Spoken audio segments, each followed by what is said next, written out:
Hey guys, it's me again. It's September 25th. Let's continue our reading series, the chapter 5 of Peter and Wendy. Let's go. Chapter 5. The Island Come True. Feeling that Peter was on his way back, the Neverland had again woke to life.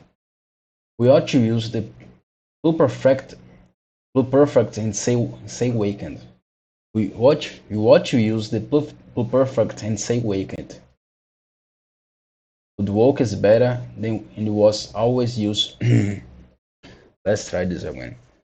We ought to use the pluperfect and say wakened. Would woke is better and was always used by Peter. In his absence, things are usually quiet on the island. The ferries take an hour longer in the morning. The beats attend to the young.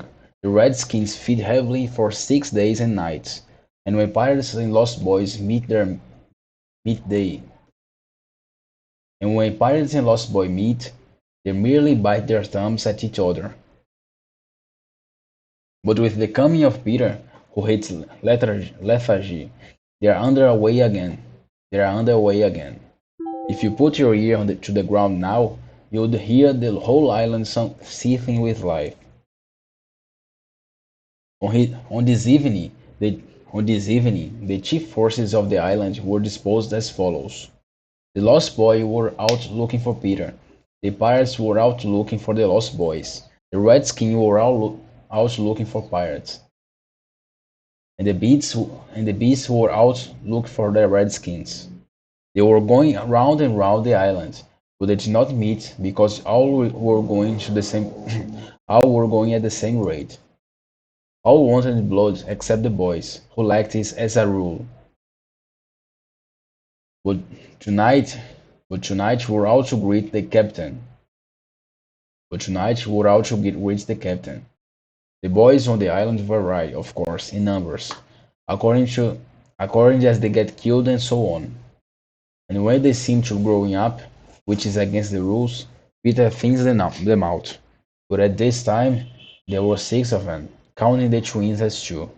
Let us pretend to lie here among the sugarcane and watch them as they steal by single file, each with his hand on his dagger. They are forbidden by Peter.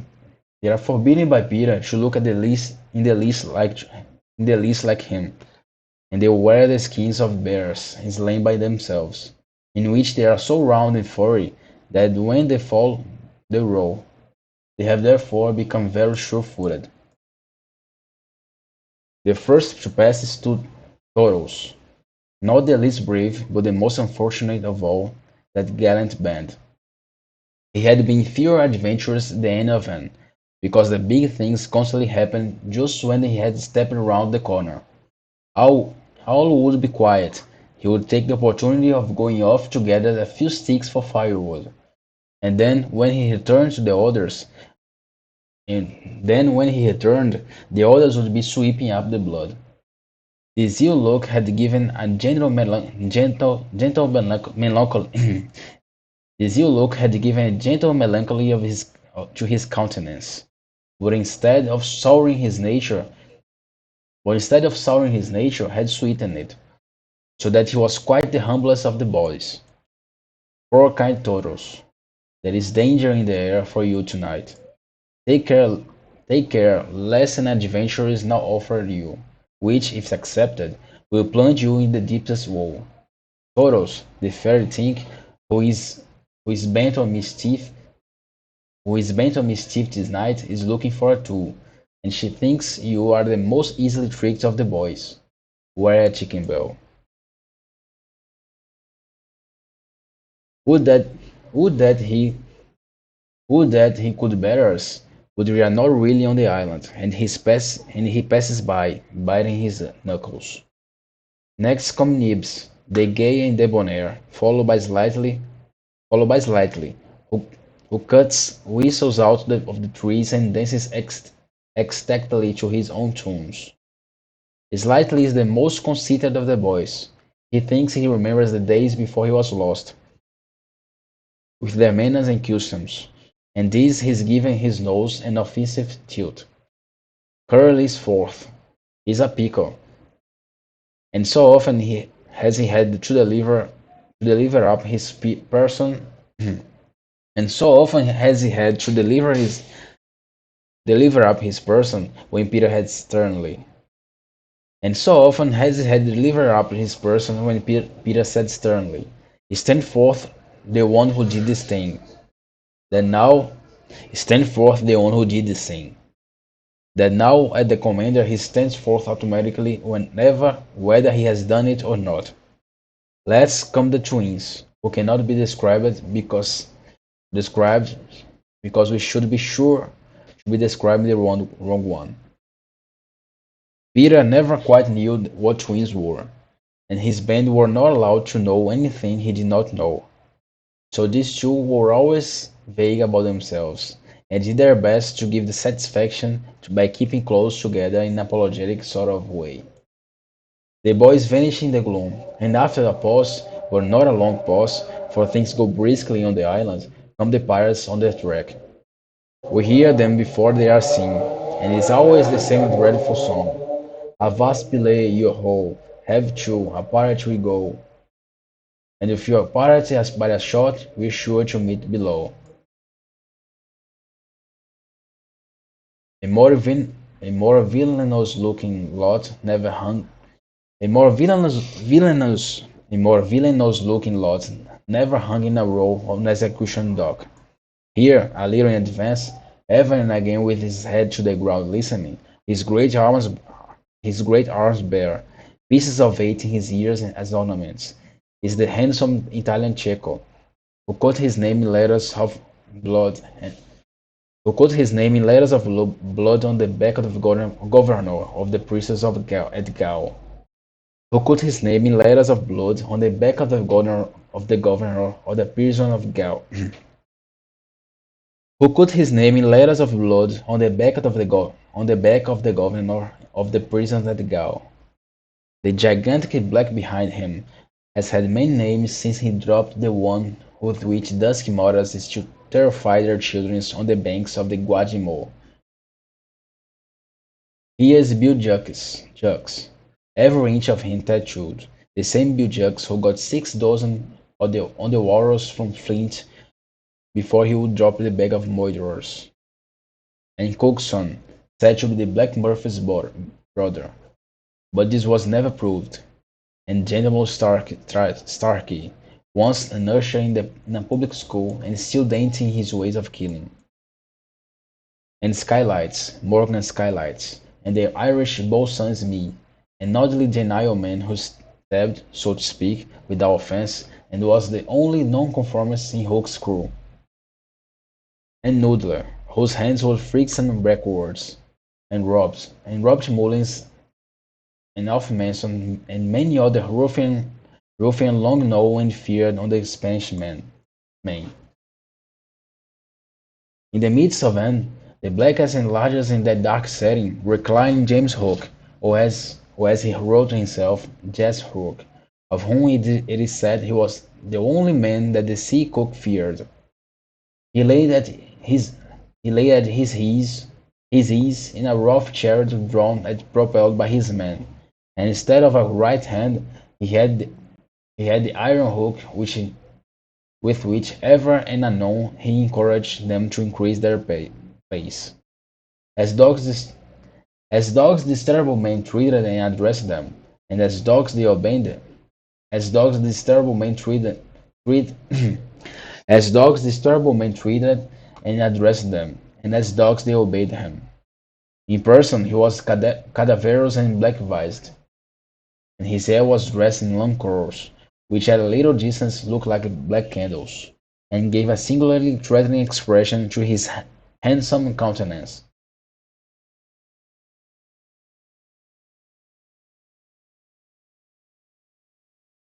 His eyes were of the blue of the forget-me-not, and of a profound melancholy, save save when he was plunging his hook into you, at which time two red spots appeared in them and lit them up horribly. Imena, something of the great seigneur, still clung to him, so that he even ripped you with an air, and I have been told that he was a raconteur of repute. He was never more sinister than when he was most polite, which is probably the truest test of breeding, and the elegance of his diction, even when he was swearing, no less than the distinction of his demeanor, showed him one of the different castes of his crew. A man of indomitable courage, it was said the only thing he shewed was the sight of his own blood, which was thick and of an unusual color. In dress, he somewhat aped the attire associated with the name Charles II, having heard it said in some early period of his career that he bore a strange resemblance of the ill-fated Stuarts, and in his mouth he had a holder of his own contrivance which enabled him to smoke two cigars at once. But undoubtedly the grimmest part of him was his iron claw. Let us know let us now kill a pirate, the show hook's method. Skylights will do. As they pass, Skylights lushes clumsily against him, ruffling his lace collar. The hook shoots the hook shoots forth. There is a tearing sound and one screech. Then the body is kicked aside, and the pirate is passed on. He has not even taken the cigars from his mouth. Such is the terrible man against whom Peter Pan speeded. Which will win? On the on the trail of the pirates, stealing noiselessly down the warpath, which is now visible to inexperienced eyes, come the redskins, every one of them with his hide peeled. They carry tomahawks and knives, and their naked bodies gleam with paint and oil. Strung around them are scalps, of boys as well as pirates, for these are the Picanini tribe, and not to be confused with the softer-hearted Delawares or the Hurons. In the van, on all fours, is great big little panther, a braid of so many scalps that in his present position they somewhat impede his progress.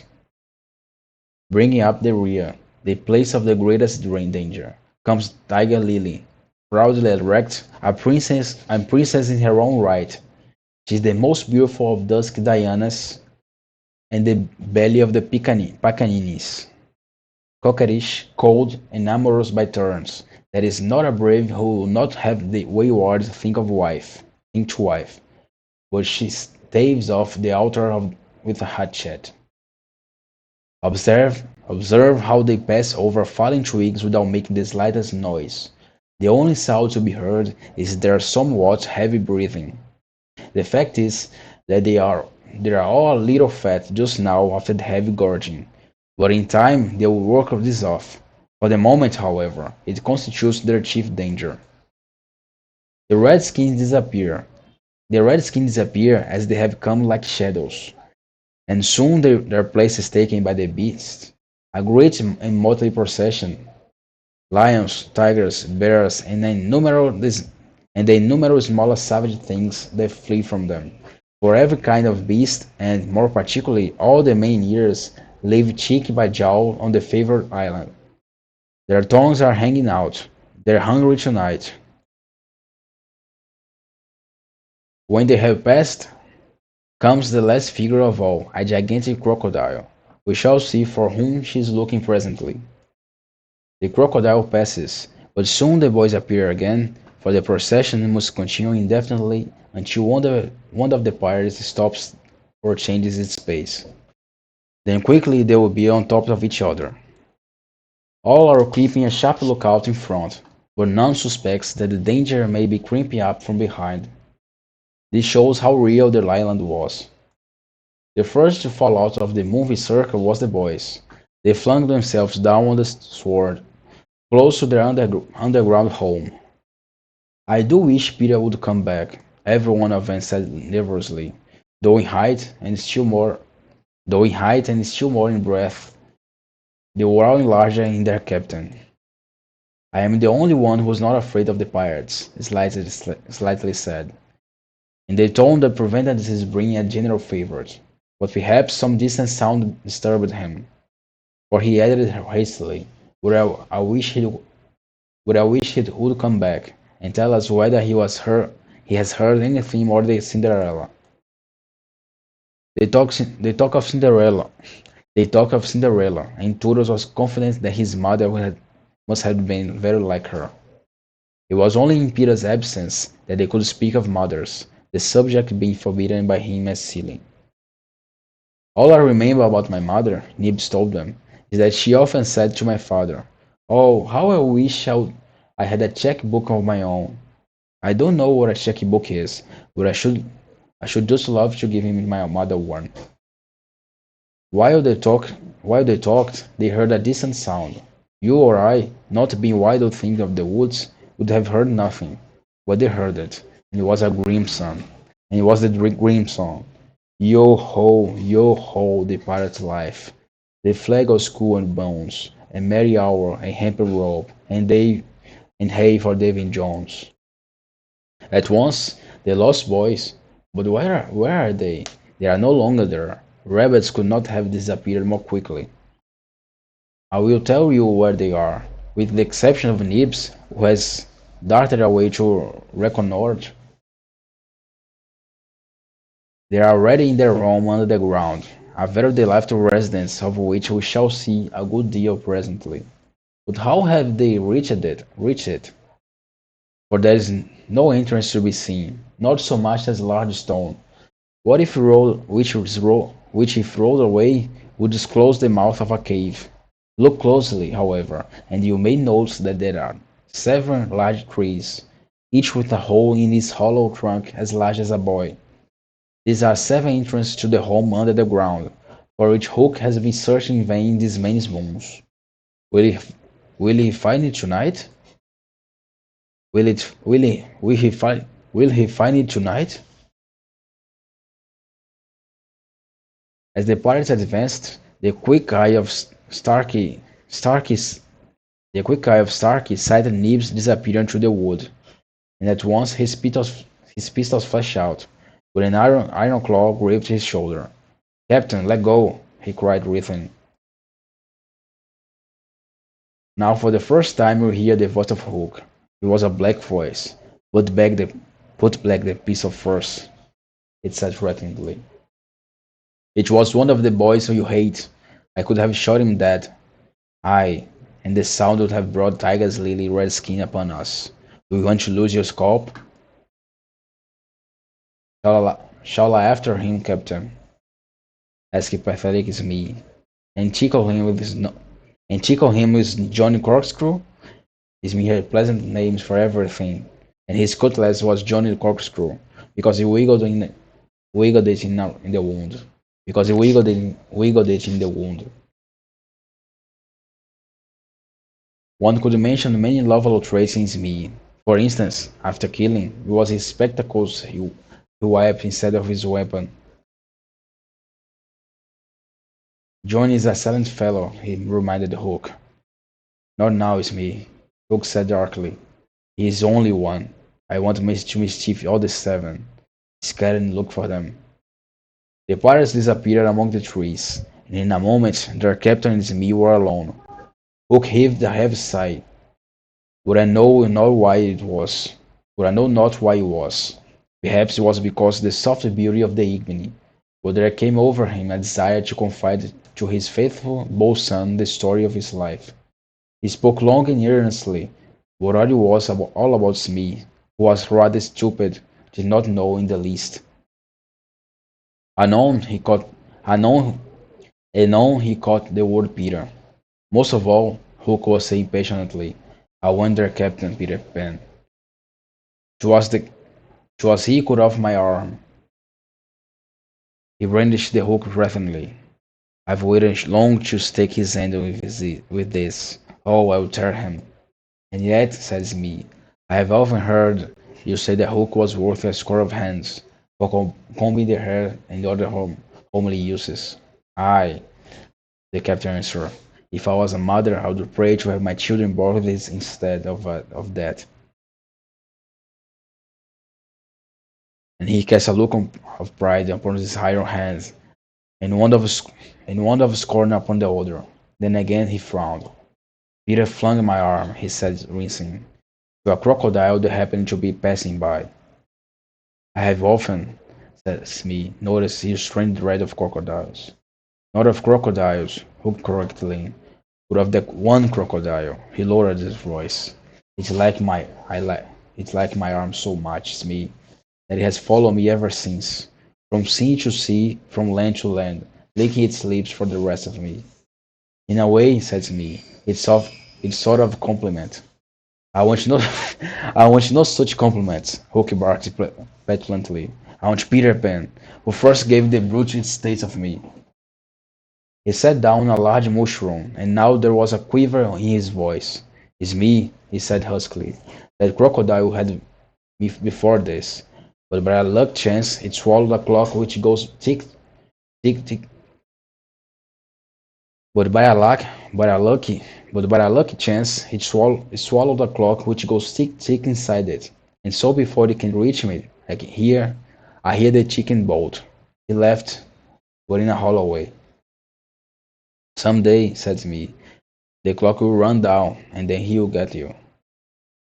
Hoku wetted by his dried lips. Aye, he said, that's the fear that haunts me. Since in getting down, see, since sitting down, he had since sitting down, he had felt curiously warm. It's me, he said. This sweat is hot. He jumped up.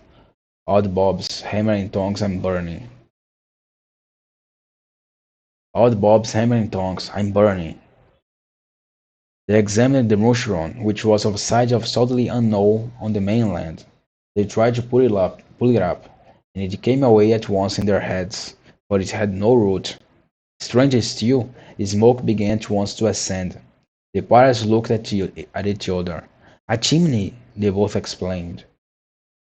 They had indeed discovered the chimney of the home under the ground.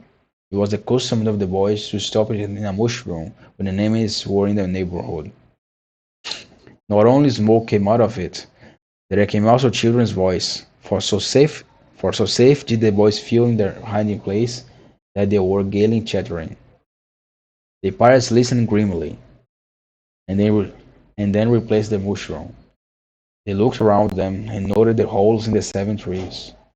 Did you hear them say Peter Pan's from home? It's me whispered, fidgeting with Clockwork's crew. Hook nodded. Hook nodded. He stood for a long time lost in his thought, and at last a smile. A curdling smile lit up his swarthy face. Smee had been waiting for it. Unrip your plane, Captain, he cried eagerly. To return to the ship, Hook replied slowly through his teeth, and cook a large rich cake of a jolly thickness with green sugar on it. There can be but one room below, for there is but one chimney. The silly moles had not the sense to see that they did not need a door apiece. That shows they had no mother. We'll leave the cake on the shore of the mermaid's lagoon. His boys are always swimming about here, playing with the mermaids. They will find the cake and they will gobble it up, because, having no mother, they don't know how dangerous this sweet, rich damn cake. He burst into laughter. Not hollow laughter now, but honest laughter. Aha, they will die. Smee had listened with growing admiration. It's the wickedest, prettiest policy I have heard of. It's the wickedest, prettiest policy ever I heard of. He cried, and in their exultation they danced and sang. A vast belay, when an appear, by fear they overtook. Knots left upon your bones, when you have shaken claws with cook. They began the verse, but they never finished it, for another sound broke in, and stilled them. There was at first a tiny sound that a leaf might have fallen on it, and smothered it. but as it came nearer it was more distinct. Tick, tick, tick, tick. Oak stood shuddering, one foot in the air. The crocodile! He gasped, and bounded away, followed by his bosun. It was indeed the crocodile. It had passed the redskins, who were now on the trail of the other pirates. It chose on, it chose on after Hook. Once more the boats emerged into the open, but the dangers of the night were not yet over, for presently, for presently Nibs rushed breathless into the midst, pursued by a pack of wolves. The tongues of the pursuers were hanging out. The baying of them was horrible. Save me! Cried Nibs, falling on the ground. What can you do? What can you do? It was a high compliment to Peter that at the dire moments their thoughts turned to him. What would Peter do? They cried simultaneously. Almost in the same breath they cried. Peter would look at them through his legs. And then let us do what Peter would do. It is quite the most successful way of defying wolves. And as one boy they bent and looked through their legs. The next moment is the long one, but victory came quickly, for as the boys advanced upon them in the terrible attitude, the wolves dropped their tails and fled. Now Nibs rose from the ground, and the others thought that his staring eyes still saw the wolves, but it was not wolves he saw. I have seen a wonderfuler thing. I have seen a wonderfuler thing, he cried as they gathered round him eagerly. A great white bird. It is flying that way. What kind of bird do you think? I don't know, Nib said awestruck, but it looks so wary. And as it flies it moans. Poor Wendy. Poor Wendy? I remember, said Slightly instantly. There are birds called Wendy's. See, it comes, cried Curly, pointing to Wendy in the heavens. Wendy was now almost overhead, and they could hear her plaintive cry. But more distinct came the shrill voice of a Tinker Bell. The jealous fairy had now cast off all disguise of friendship, and was darting at her victim from every direction, pinching savagely each time she touched. "Hullo, Tink!" cried the wondering boys. Tink's reply, Tink's, Tink's, Tink, Tink's reply rang out. "Peter wants you to shoot the Wendy." It was not in their nature to question when Peter ordered. "Let us do what Peter wishes," cried the simple boys. "Quick, bows and arrows." All but Toros, all but Toros, all but Toros, all but Toros popped down their trees. He had a bow and arrow with him, and Tink noted it, and rubbed their little hands. "Quick, Toros, quick!" she screamed. "Peter will be so pleased." Toros excitedly fitted the arrow through his bow. "Out of the way, Tink!" he shouted, and then he fired, and when he fluttered to the ground with an arrow in her breast. She died? Yeah, let's see. Let's see if she dies in the next chapter. Goodbye.